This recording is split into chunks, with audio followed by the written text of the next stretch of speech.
Hello दोस्तों, नमस्कार। कैसे हैं आप सभी मित्रों। लाइव वीडियो आने में थंबनेल प्रॉब्लम आ जा रही है, चूँकि नेटवर्क का इशू भी रह रहा है। इस वजह से लाइव में पिछले 13वें अध्याय एवं 12वें अध्याय और 11वें अध्याय से संबंधित लाइव में आया था, लेकिन मित्रों थंबनेल प्रॉब्लम के कारण ऐसा लाइव आ पाना संभव नहीं है। पुनः आपके लिए 14वां अध्याय शिव महापुराण के श्री रुद्र संहिता जी का कह रहा हूँ, जिस पर व्याख्या में कह रहा हूँ। मित्रों 14वें अध्याय में मित्रों पुष्प, जल और पूजन के बारे में महादेव जी के विशेष उल्लेख मिलता है। आज हम 14वें अध्याय में मित्रों महादेव जी की पूजा और कितने भाग से करने से किस चीज़ की प्राप्ति होती है, इस पर व्याख्या करेंगे। मित्रों प्रयागराज के महासम्मेलन में मित्रों ऋषियों ने श्री व्यास जी से कहा कि आप यह बतलाइए कि शिव जी की किन किन फूलों से पूजा की जाए और उनके क्या फल प्राप्त होते हैं। जिस पर श्री सूत जी ने कहा, इस चीज़ को बताया कि किन किन फूलों से और कितनी संख्या में फूलों से महादेव की पूजा करने पर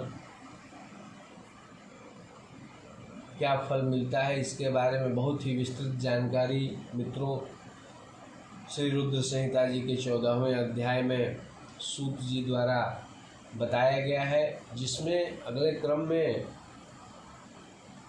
सूत जी द्वारा यह बताया जा रहा है कि यही प्रश्न श्री नारद जी द्वारा श्री ब्रह्मा जी के समक्ष रखा गया, जिस पर श्री ब्रह्मा जी द्वारा अपना निर्णय दिया गया। ब्रह्मा जी द्वारा यह बताया गया कि कमल पत्र, बेल पत्र, शतपत्र तथा शंख पुष्प से देवता का पूजन करने से लक्ष्मी जी की प्राप्ति होती है। 20 कमल का एक प्रस्थ और सहस्त्र बेल पत्रों का आधा प्रस्थ होता है। मित्रों 16 पल का एक प्रस्थ और 10 टंक का एक पल होता है। इस तौल के अनुसार इतना सब तराजू पर चढ़ाकर सकाम पूजा करें तो सब कामनाओं की प्राप्ति होती है। ऐसा 14वें अध्याय के में श्री रुद्र संहिता जी के वर्णन मिलता है मित्रों। और यदि निष्काम पूजे तो वह शिव रूप हो जावे। यदि कोई 10 करोड़ पार्थिव लिंग की पूजा करे तो वह राज्य का इच्छुक राज्य पद प्राप्त होता है।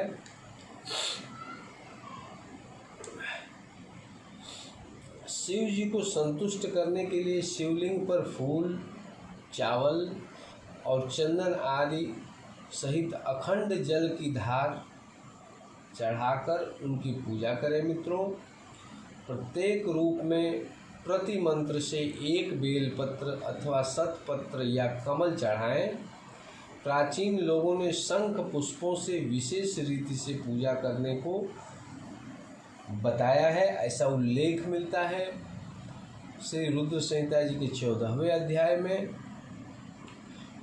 इस विशेष पूजन से शंख पुष्पों से पूजा करने से दोनों लोकों में सर्व कामदायक सिद्धि मिलती है।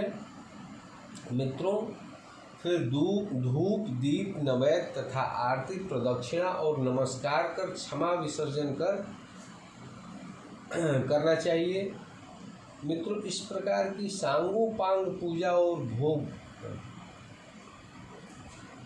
शुभ फलदायक होती है।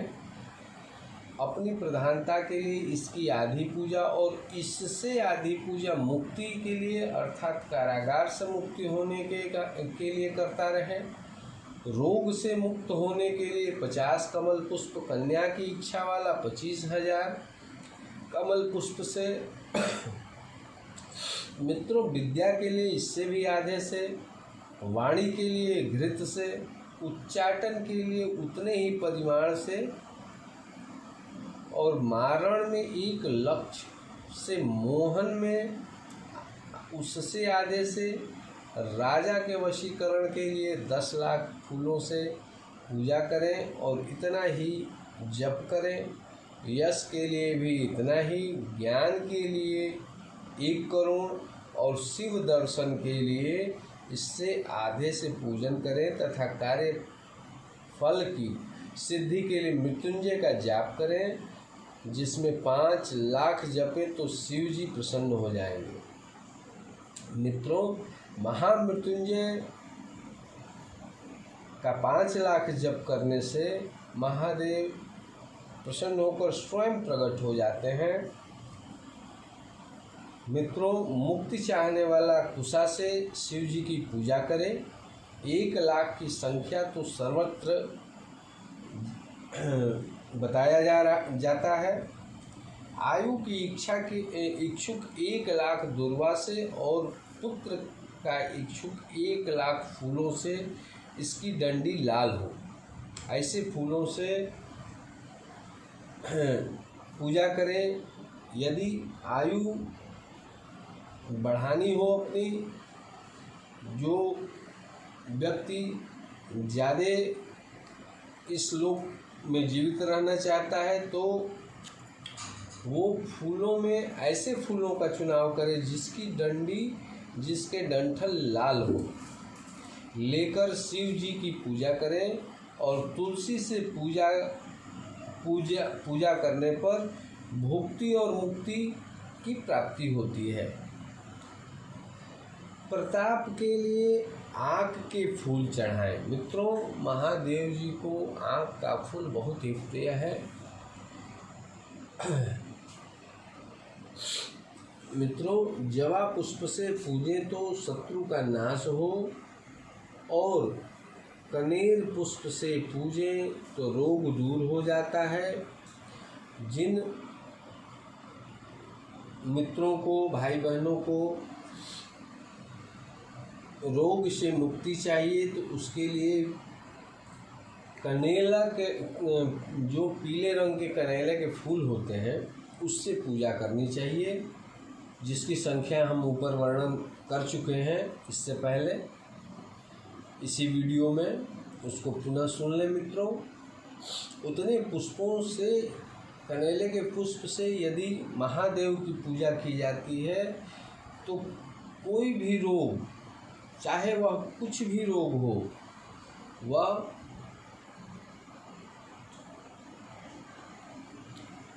रोग से मुक्ति पा लेता है।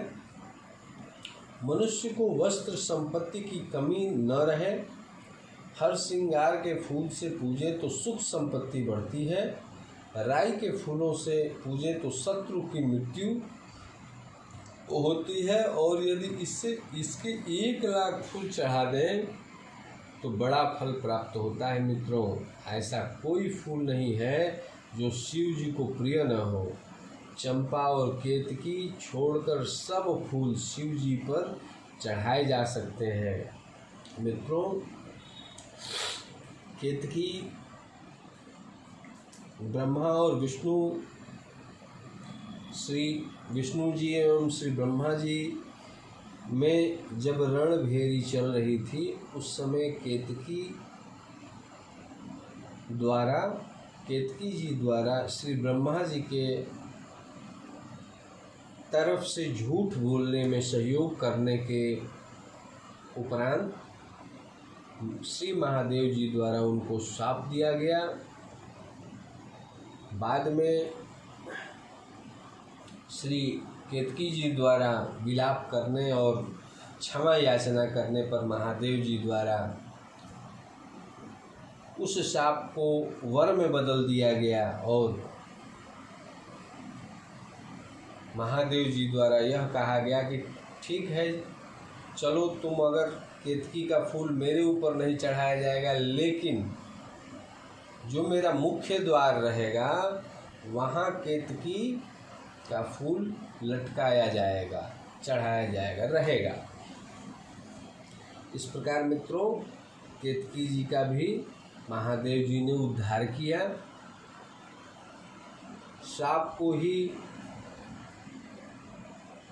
आशीर्वाद में बदल दिया।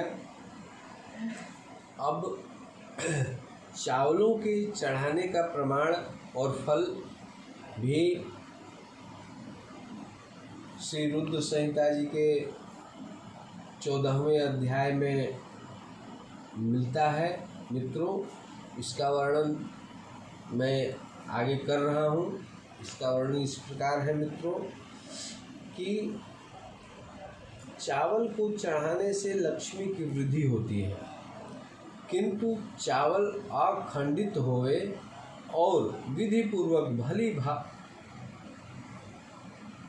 भली भांति भक्ति से चढ़ाए जाए, इसकी भी 1 लाख संख्या हो या 6 प्रस्थ या 3 प्रस्थ या 2 पल होवे। चावल द्वारा प्रधानतः रुद्र को पूजें और उस प्रकार उस पर एक सुंदर वस्त्र शिव जी के ऊपर चढ़ाएं। चावल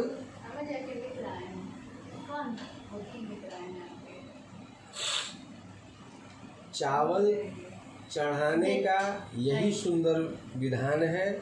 फिर उसके ऊपर एक श्रीफल, गंध और पुष्प आदि सहित चढ़ावें। फिर धूप दीप आदि देकर पूजन का फल प्राप्त करें। 2 रुपये मासे की संख्या से दक्षिणा देवें। यथा शाक्य भी विधान है।